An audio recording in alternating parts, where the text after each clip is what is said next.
Assalamualaikum warahmatullahi wabarakatuh. Alhamdulillah wa syukrillah la nikmatillah la haula wa la quwata illa billah. Allahumma sholli ala Muhammad wa ala ali Muhammad. Yang dirahmati oleh Allah, Ustaz Dr. Andes Fauzil Adim, psikolog. Semoga di malam yang agak dingin-dingin ini hujan terus turun sebagai keberkahan dari langit, sekeluarga sehat dan penuh keberkahan. Amin ya rabbal alamin. Ayah bunda, para pemirsa yang dirahmati oleh Allah, semoga pula dalam suasana pandemi yang belum selesai ini, harapan kita semoga Allah yang turun tangan, sehingga ya bunda sekeluarga juga sehat dan penuh keberkahan. Amin ya rabbal alamin. Terima kasih Ustadz Fauzil Adim yang malam hari ini kersa untuk sharing bersama. Beliau adalah memang membidangi di dunia parenting, khususnya pakar parenting Islami. Kalau malam ini kita ingin ketengahkan bagaimana kita sebagai orang tua menjaga anak di saat-saat pandemi yang tentu pandemi sampai detik ini belum kelihatan menyusut, bahkan di Surabaya kelihatan juga makin menjadi.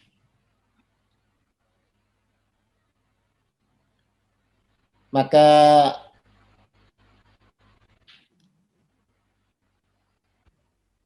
pada kajian ini kita mencoba kembali untuk mengingatkan kita orang tua agar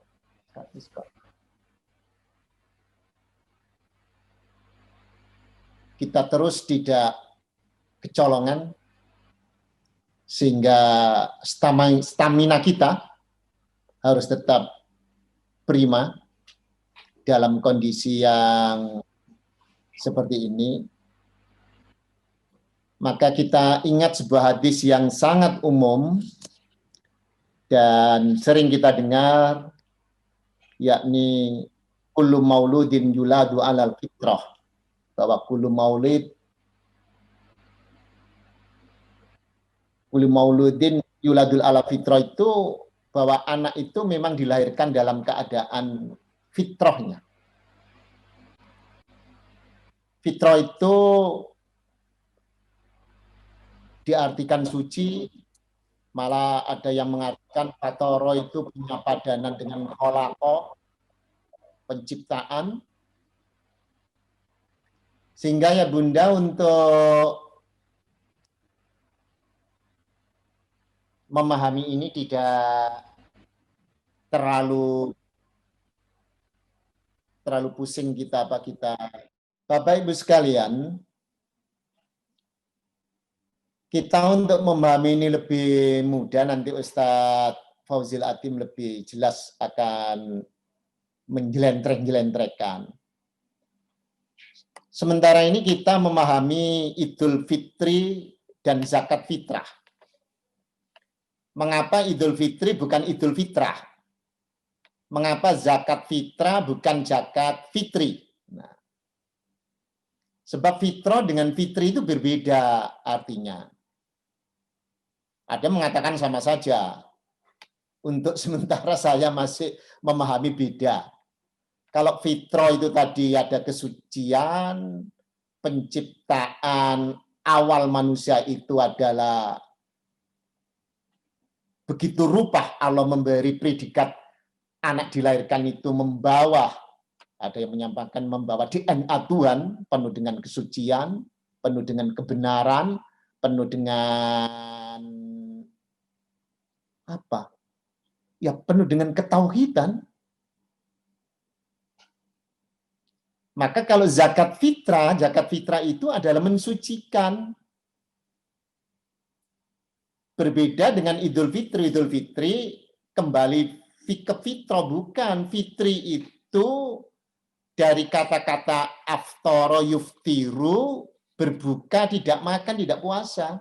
Jadi kalau Idul Fitri itu adalah kita kembali lagi seperti halnya ketika kita sebelum Ramadan itu bisa sarapan pagi, makan siang, bukan kembali suci. Nah itu nanti yang namanya Fitri, Ustadz Fauzil, wah protes loh, ayah ibu saya ketika menamakan anaknya menjadi saya Fitri ini keping kembali suci, ya sudahlah, seperti niatan awal ayah bunda tidak apa-apa meskipun artinya agak berbeda ketika kita tahu arti-arti dalam bahasa Arab yang sesungguhnya itu. Nah, anak itu pada dasarnya anak siapapun, kata Nabi, itu suci ketika dilahirkan. Orang tuanya lah yang menjadikan dia Majusi, Yahudi maupun Nasrani.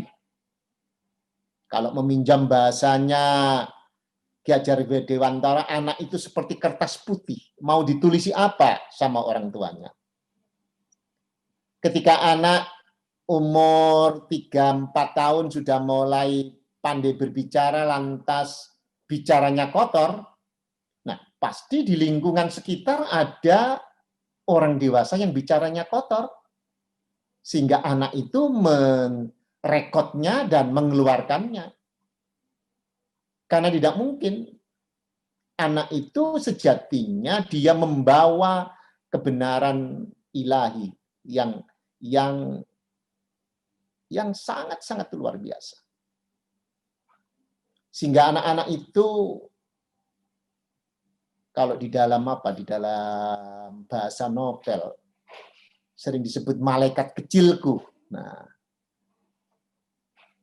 setiap orang suka melihatnya, setiap orang suka mengajak ngomongnya, setiap orang suka menimang-nimangnya. Karena mereka masih berbicara dengan bawah sadarnya, tidak dengan logika-logikanya. Karena logikanya belum matang dia. Baru bawah sadarnya. Dia tahu yang baik dan yang buruk. Maka kita sebagai orang tua harus menjaga kesucian itu. Lebih-lebih di saat pandemi ini, di saat orang tua lagi suntuk, di saat orang tua lagi payah, di saat orang tua lagi sumpek, melihat kondisi pandemi yang belum usai-usai ini, maka jangan sampai, mohon maaf, kita kehilangan tempat berpijak atau kehilangan arah. Bahwa harus tetap anak ini terselamatkan, tidak kena imbasnya galauan orang tua. Kalau anak-anak kita, cucu-cucu kita males-malesan sedang belajar, bagaimana kita bisa memotivasi dengan sebaik mungkin agar beban yang ada di orang tua tidak beralih kepada bebannya anak-anak. Ini perlu pembuktian lebih lanjut, Ustaz Faudil. Saya juga termangu-mangu. PBB juga yang melakukan. Bahwa di negeri-negeri yang beragama, dia tidak menyebut apakah itu Islam atau itu Kristiani, yang mayoritas penduduknya beragama, namun pemerintahnya itu sangat korup. Tetapi di negara-negara yang agama tidak muncul ke permukaan, justru pemerintahnya itu yang bersih. Ini kalau saya pikir lebih mendalam, kita ini seakan-akan mengajarkan agama itu tanpa anak didik kita atau anak-anak kita sendiri jarang diajak berdialog. Ayo sholat, ayo ngaji, nanti dosa dimarahi Tuhan, tidak dimasukkan surga, hanya dengan menakut-nakuti begitu. Tidak pernah kita jelentreh-jelentrehkan, mengapa sih anakku engkau harus sholat? Sholat itu adalah menghadap Tuhan. Kita berdialog dengan Allah. Kita curhat kepada Allah. Allah agar ngerti apa yang kita inginkan. Allah itu dekat kepada kita bahwa sholat itu adalah sebuah kebutuhan. Sholat itu adalah kita ingin hidup ini terbimbingkan. Jadi selama ini bukan sebuah kewajiban. Anak-anak itu hanya kita sodori kewajiban dan kewajiban, pahala dosa. Tidak pernah agama ini dicerna secara ilmu. Maka lantas beragama itu tidak menjadi sebuah kebutuhan dalam kehidupannya itu. Bahwa agama itu tidak merasa menjadi darah dagingnya. Dialog-dialog seperti itulah penting. Ruang-ruang anak-anak untuk bertanya itulah penting. Sehingga beragama itu tidak hanya sebuah paksaan. Apa artinya itu semua? Jadi agama lantas tidak menjadi jiwa, apalagi kalau agama tidak menjadi perilakunya. Nah, kitalah orang tua menjadi role model, menjadi teladan anak-anak kita. Bahwa agama itu tidak cukup hanya dibicarakan. Bahwa agama itu tidak cukup hanya didakwakan. Tapi bagaimana kita bisa anak-anak itu menjadi bagian dari perilaku-perilaku yang baik yang diajarkan oleh agama ini. Kalau penelitian tadi itu benar, berarti ada yang salah ketika kita mendidikkan agama. Kita menjaga fitrah anak kita dan fitrah kita, tentu ya banyak yang harus kita perbaiki. Contoh kecil, anak-anak itu masih bicara dengan bawah sadarnya. Anak-anak itu konon ada penelitian senyumnya sehari itu bisa ratusan kali, bisa sampai 400. Tapi kita yang sudah dewasa ini sudah berkurang jauh, senyum kita ini sudah tinggal puluhan, belasan untuk ibu-ibu. Kalau untuk ayah-ayah ini di bawah 10. Ini artinya apa? Ya artinya tidak berbicara dengan hati. Kalau anak-anak itu kan tidak pernah bermusuhan. Kan dia royokan mainan, tapi kalau kita tengahi dengan baik, kita ajak dia ngomong dengan baik, pasti dia akan dengan baik pula dia terdamaikan dengan temannya itu. Bertengkaran selesai, setelah itu dia guyonan lagi, setelah itu dia rangkul-rangkulan lagi. Beda dengan orang dewasa. Itulah fitrahnya anak-anak ini masih muncul, maka kewajiban kita lah agar mereka itu tetap terjaga, sehingga ketika dewasanya mereka itu lebih baik dari kita, lebih menjiwai agama ini, tidak hanya sekedar menjiwai, tapi bisa perilaku-perilakunya itulah menuntun, bisa menjadikan bahwa anak-anak kita itu adalah sebuah figur seorang muslim yang bagus, yang menjadi inspirasi dunia ini. Bahwa Islam memang adalah agama yang patut untuk dipikirkan dan diikuti dalam kehidupan dunia fana. Terima kasih Pak Ali. Selebihnya monggo Ustadz Fauzil Adin. Baik. Assalamualaikum warahmatullahi wabarakatuh. Waalaikumsalam warahmatullahi wabarakatuh. Innal hamdalillah nahmaduhu wa nasta'inuhu wa nastaghfiruh wa na'udzu billahi min syururi anfusina wa sayyiati a'malina. May yahdihillahu fala mudhillalah wa may yudlil fala hadiyalah. Asyhadu an la ilaha illallah wahdahu la syarikalah wa asyhadu anna Muhammadan abduhu wa rasuluh la nabiyya wa la rasula ba'da. Allahumma salli ala Muhammad wa ala alihi wa sahbihi ajma'in. Rabbi shrah li sadri wa yassir li amri wahlul 'uqdatam min lisani yafqahu qawli. Ba'd. Senang sekali saya malam ini tadi di rumah Ustadz Dr. Sultan Amin, dan kita istifadah mengambil manfaat dari apa yang beliau sampaikan. Kemudian yang kedua, saya merasa senang dengan pertemuan malam ini karena jarang-jarang ya temanya itu secara dari awal dikasih judul menjaga fitrah. Dan padahal kalau kita melihat dalam Al-Quran dan dalam hadis, maka jelas sekali bahwa tugas kita itu menjaga fitrah. Kenapa saya merasa ini sebagai sesuatu yang istimewa? Hari ini banyak orang ketika berbicara tentang fitrah seolah-olah tugas kita itu menemukan. Jadi begitu yang kita pikirkan bahwa tugas kita itu menemukan, apalagi kemudian mengembangkan, maka kita pasti salah. Kenapa pasti salah? Karena memang dalil-dalil yang berkenaan itu perintahnya bagi kita mengarah kepada bagaimana kita berkewajiban untuk menjaga fitrah dalam diri kita dan juga fitrah pada diri anak-anak. Mari kita masuki lebih jauh mengenai bagian penggalan ayat tadi. Tadi kan satu ayat, tapi ini kita akan memperbincang lebih pendek lagi.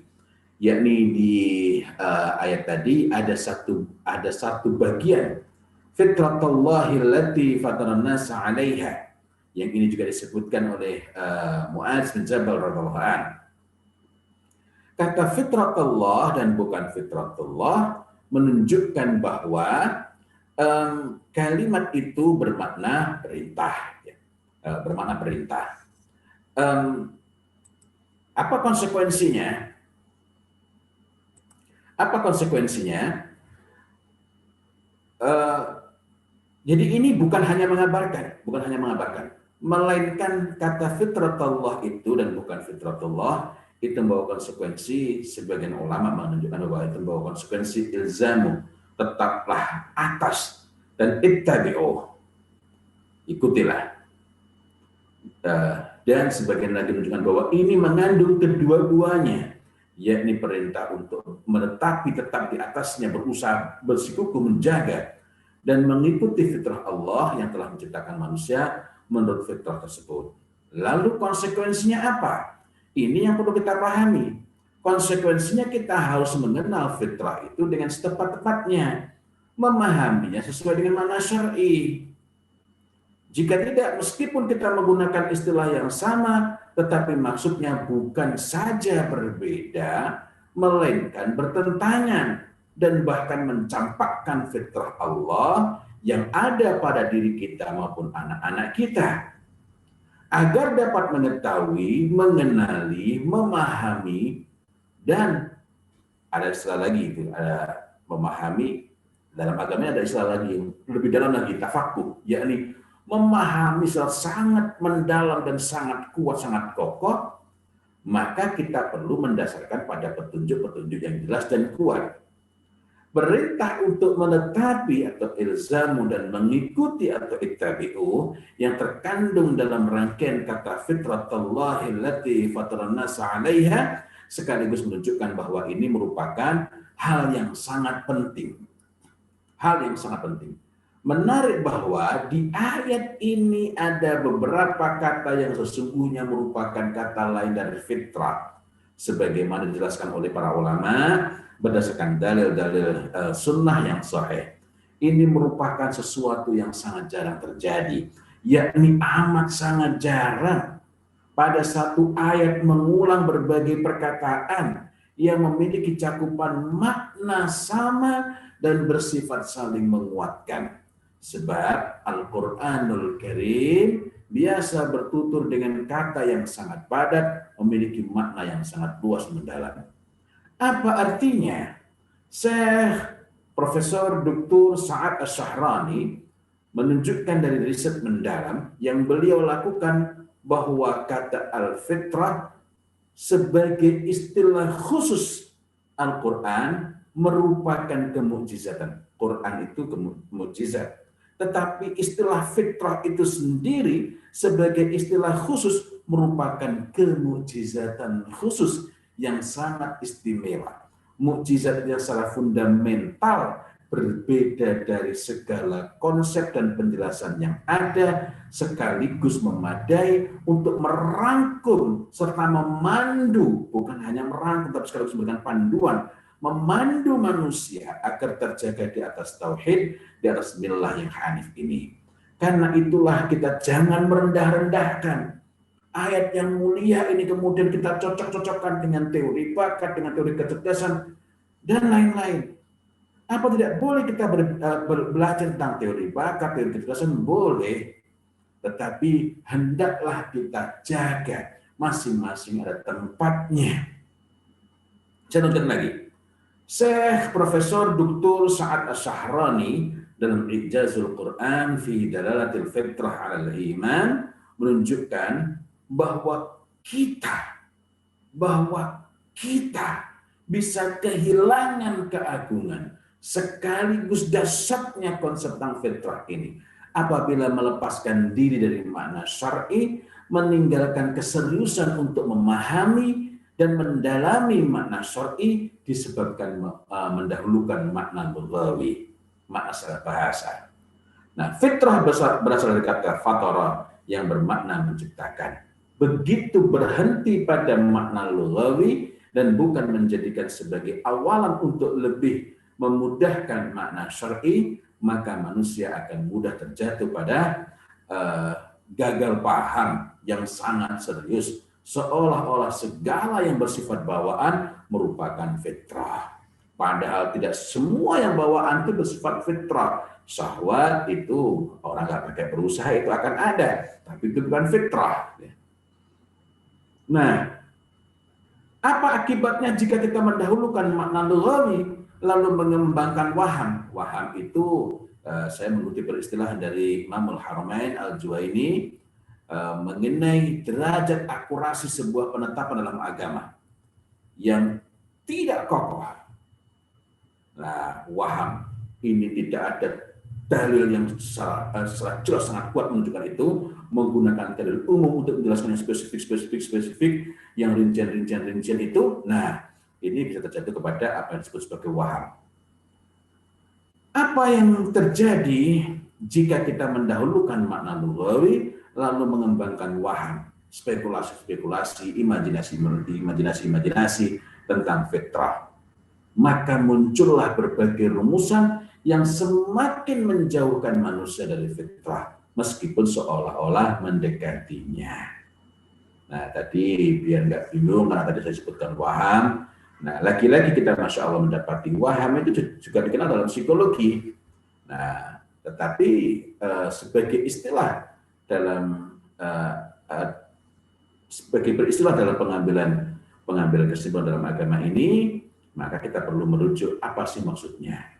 Jadi agar kita tidak bingung memahami apa itu waham menurut Al-Juwaini yang lengkapnya berjuluk Abul Ma'ali Abdul Malik bin Abdullah Al-Juwaini An-Naisaburi. Secara sederhana, waham merupakan proses penetapan qaul yang nilai kebenarannya sangat rendah atau hampir-hampir tidak ada. Disebut waham karena seseorang menetapkan rumusan maupun cakupan fitrah tanpa mendasarkan pada dalil yang sahih. Nah, perintah untuk menetapi atau ilzamu dan mengikuti juga membawa pelajaran yang sangat serius bahwa kita sebagai manusia dan lebih khusus sebagai orang tua memiliki tugas menjaga, bukan menemukan ataupun apalagi mengembangkan. Menjaga apa? Menjaga fitrah sesuai dengan konsekuensi dari kata fitratullahi allati fatarun nasa 'alaiha. Jadi kita memiliki tugas menjaga fitrah pada diri kita maupun anak-anak kita, disebabkan manusia itu mudah lupa atau potensial tidak tahu mengenai hakikat fitrah pada diri manusia. Nah, jika kita perhatikan dalam hadis, maka seluruh hadis yang membicarakan mengenai fitrah pada diri manusia secara konsisten menunjukkan mengenai perubahan yang tadi sudah sempat saya sampaikan, yakni berbicara secara bertanggung jawab dan titik tonggak perubahan itu. Nah,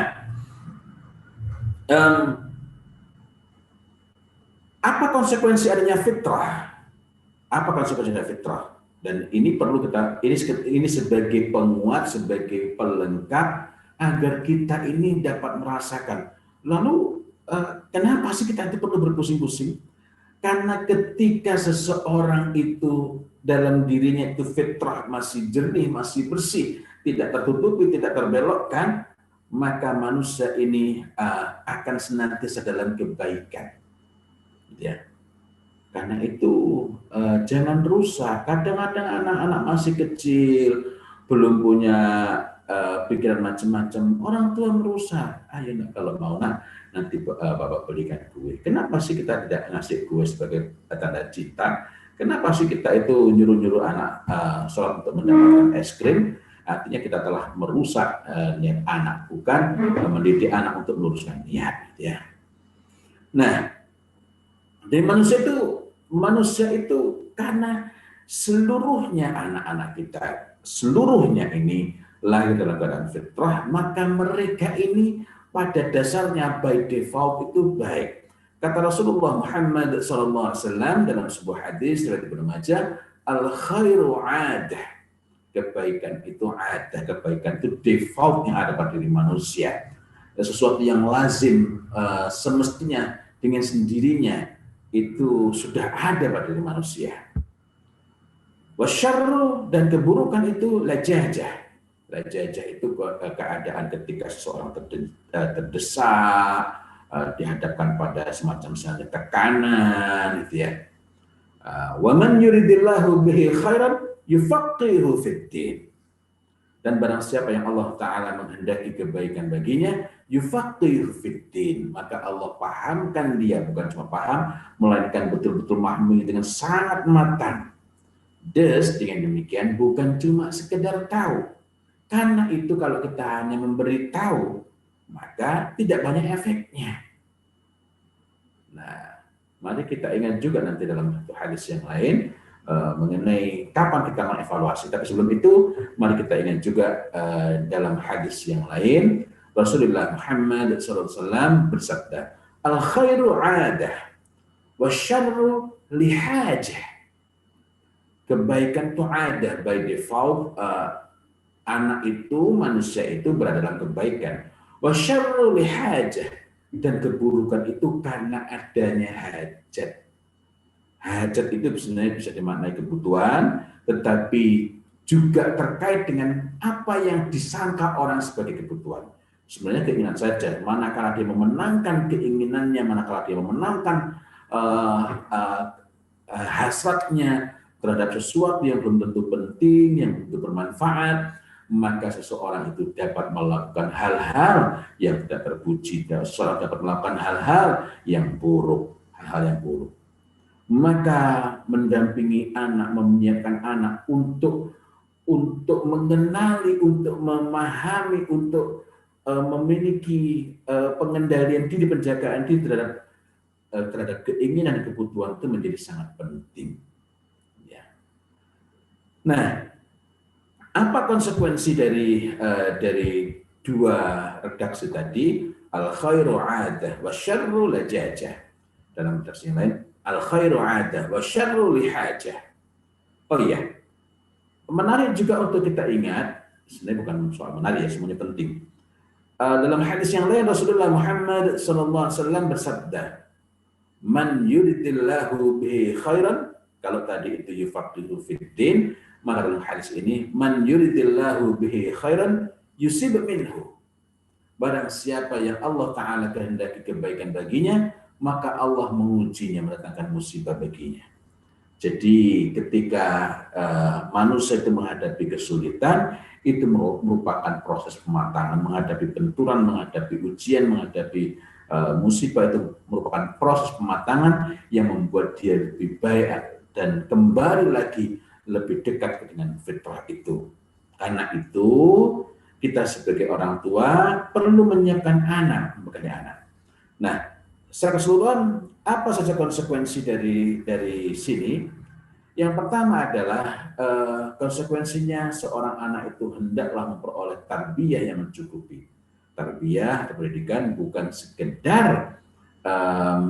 sekedar kita mengasuhnya, melainkan kita betul-betul memberikan pendidikan dengan sebaik-baik pendidikan. Jadi bukan cuma sekedar riayah atau pengasuhan.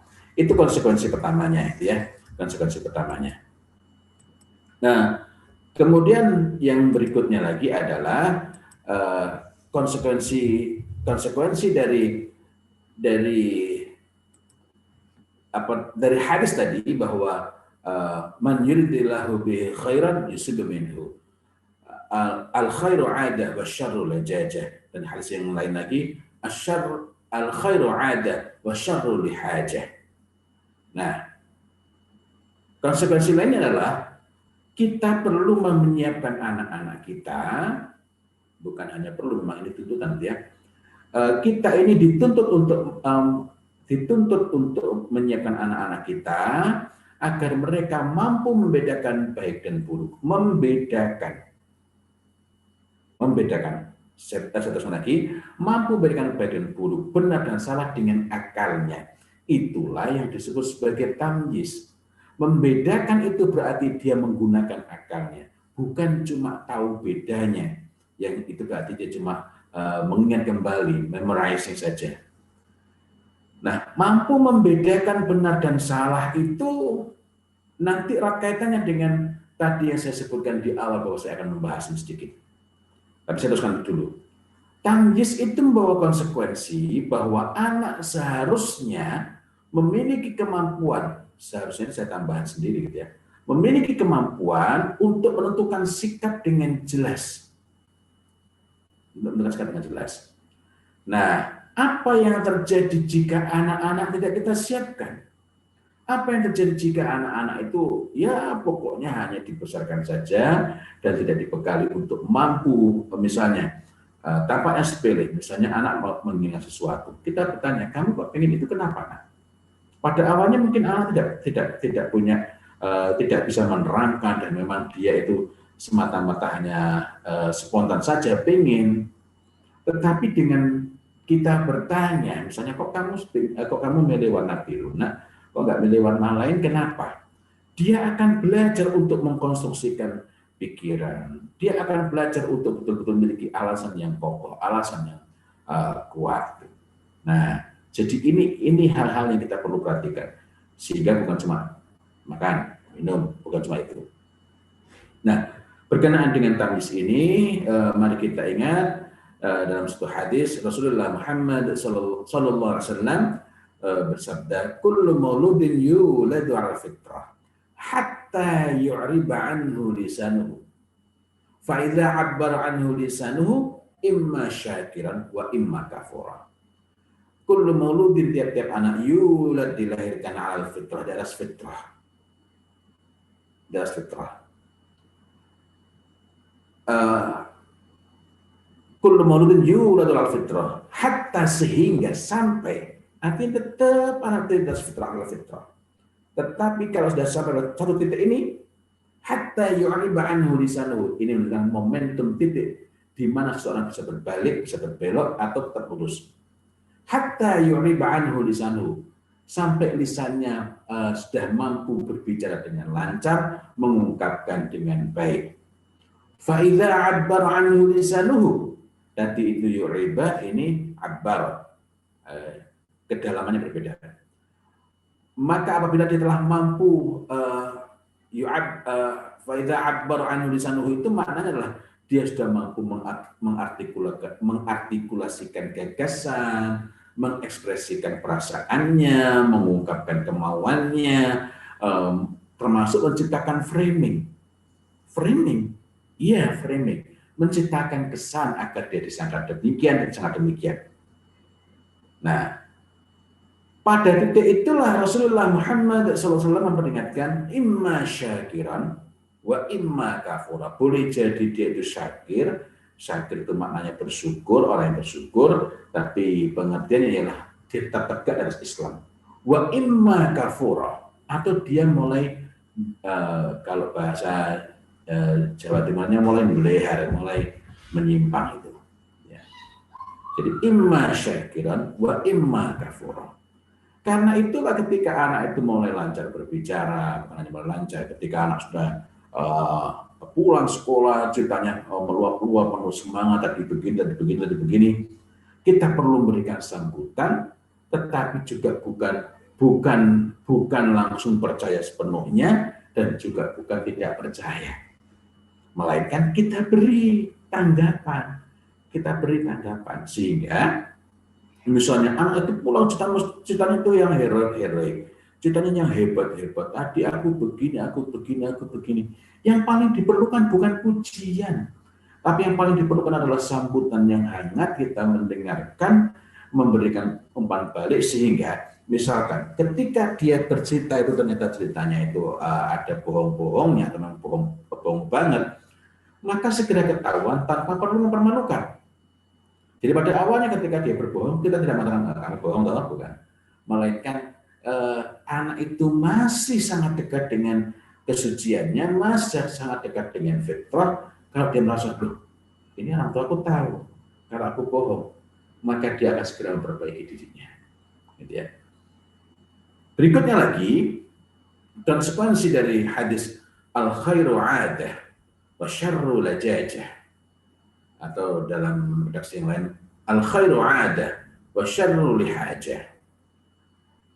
Maka kita perlu mempersiapkan anak agar anak itu terlatih menghadapi tantangan hidup sehari-hari, daily life, sehingga dia lebih mampu menghadapi keadaan yang mendesak, mampu pula mengambil sikap sehingga tidak mengambil jalan pintas saat memiliki hajat, saat memiliki keinginan, saat memiliki kebutuhan, hajat, keinginan, gitu ya, dan dapat mengendalikan keinginannya. Nah, kemudian anak itu juga perlu kita bekali agar mereka mampu bersikap tegas. Bedakan tegas dengan kasar. Orang itu bisa tegas tanpa kasar. Sebaliknya orang yang kasar belum tentu tegas. Dan tadi kita juga mengingat dalam hadis bahwa waman yuridillahu bihi khairan, itu lanjutan dari al khairu 'ada wa syarru lajajah. Maka berikutnya dikatakan oleh Rasulullah Muhammad sallallahu alaihi wasallam, waman yuridillahu bihi khairan yufaqihu fiddin. Dan barang siapa yang Allah Ta'ala menghendaki kebaikan baginya, maka Allah faqihkan dia dalam agama. Hadis ini memang menunjukkan bahwa Allah yang akan faqihkan.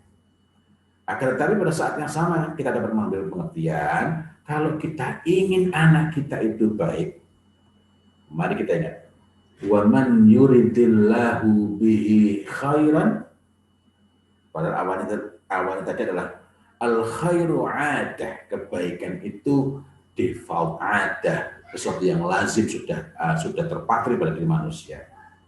Akan tetapi walaupun manusia itu memang by default, itu defaultnya memang baik, tetapi untuk menjaga agar terbaik itu dia perlu matang memahami, bukan cuma tahu agama ini.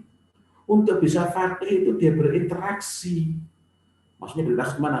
Ada interaksi antara pengetahuan agamanya dengan kehidupan sehari-harinya. Disitulah kita memahami juga betapa ini merupakan sesuatu yang sangat klop dengan hadis yang lain, yakni man yuridillahu bihi khairan yusib minhu. Barang siapa yang Allah Ta'ala menghendaki kebaikan baginya, maka Allah Ta'ala datangkan ujian, datangkan musibah baginya. Maka membekali anak agar dia mampu menghadapi tantangan, menghadapi kesulitan, dan bukan mengambil alih masalah anak. Anak punya masalah, kita dampingi, kita kokohkan, kita kuatkan untuk mampu menyelesaikannya, untuk belajar menyelesaikannya, bukan mengambil alih. Kadang-kadang orang tua nggak tega, dia ambil alih, orang tua menyelesaikan, sehingga anak tidak belajar mengatasi kesulitan-kesulitan. Padahal bersama satu kesulitan, bukan sesudah. Inna ma'a, sesungguhnya bersama, al-usri, a single difficulty, satu kesulitan, yusra, kemudahan-kemudahan. Nah, ketika anak itu dibekali, didampingi, disiapkan untuk mampu untuk belajar mengatasi masalahnya sendiri, dan tentu saja namanya masalah itu tidak langsung besar, karena Allah tidak akan menimpakan beban itu kepada manusia kecuali sebatas kesanggupannya. La yukallifullahu nafsan illa wus'aha. Nah, tetapi apa perlunya? Anak punya masalah itu kita bukan kita menyelesaikan, tapi kita membantu dia agar dia mampu menyelesaikan. Apa perlunya? Agar anak ketika misalnya berada dalam kondisi terdesak atau ditekan oleh temannya, kalau kamu nggak mau ikutan ngerokok, nggak mau ikutan minum, nggak mau ikutan ini, cemen loh, berarti bukan temen loh. Nah, dia tidak mudah panik. Dia tidak mudah panik. Dia mampu mengatasi itu. Nah, karena itu mari kita ingat kembali, mari kita coba tengok diri kita, dan ini pun sebenarnya tadi masih ada hal-hal yang sangat menarik untuk diperbincangkan mengenai apa yang harus kita perbuat kalau begitu. Kan tadi dikatakan oleh Rasulullah Muhammad SAW, imma syakiran wa imma kafura. Ibnu Qayyim al-Jauziyah rahimahullah ta'ala menerangkan bahwa itu terjadi ketika anak mumayyiz yakni 7 tahun. Maka ketika anak umur 7 tahun itulah kita perlu mengecek, memeriksa. Kalau anak itu kok berbelok, mulai menyimpang, itu berarti ada yang perlu kita perbaiki, ada yang perlu kita benahi pada diri kita, termasuk cara kita mendidik anak-anak kita, mendekati anak kita, menata kembali hubungan kita dengan anak-anak. Agar apa? Agar kita dapat segera menghandle, memperbaiki anak kita, sehingga nantinya ketika dia sudah dewasa, dia tetap dalam kebaikan dan dia condong kepada kemaslahatan. Kalau anak-anak itu betul-betul terjaga fitrahnya, maka dia akan lebih mudah untuk menyambut perintah dari Rasulullah Muhammad SAW. Semisal dalam satu hadis disebutkan oleh Rasulullah Muhammad SAW, al-mu'minul qawi khairu wa ahabbu ilallah minal mu'minil dha'if wa fi kulli khair. Setelah itu Rasulullah Muhammad SAW memerintahkan ihris ala ma yanfa'uk, bersungguh-sungguh terhadap hal-hal yang bermanfaat bagimu.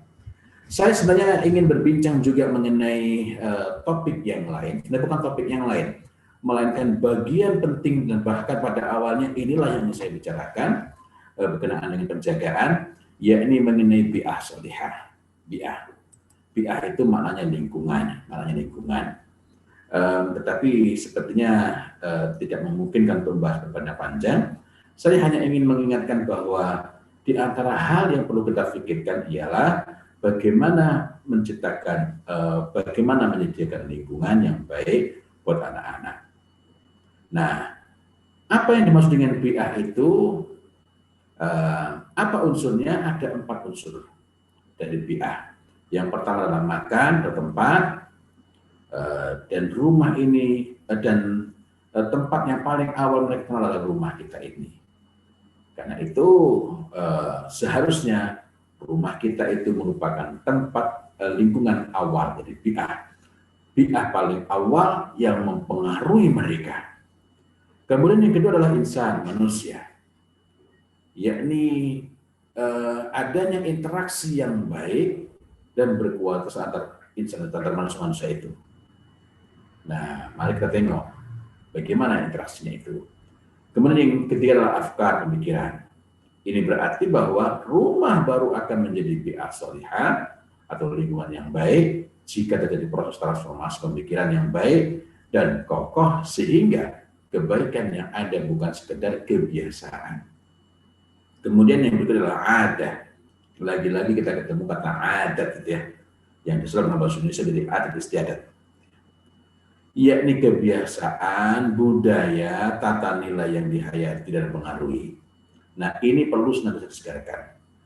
Jika rumah kita tidak menjadi bi'ah yang memenuhi 4 unsur tadi dan tidak menjadi bi'ah sholihah, maka bi'ah yang lebih luas di luar rumah kita, apakah kiri kanan rumah kita ataukah cakupan lebih luas lagi, maka cakupan lebih luas lagi ini akan lebih mempengaruhi anak-anak kita. Di titik itulah maka kita mendengar ada orang tua yang mencak-mencak karena baru keluar rumah sudah gak ke rumah anaknya, terpengaruh oleh temannya dan lain-lainnya.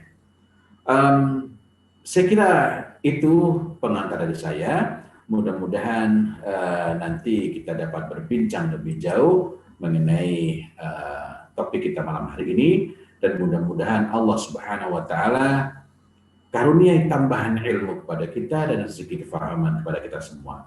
Selanjutnya saya kembalikan kepada moderator, silakan.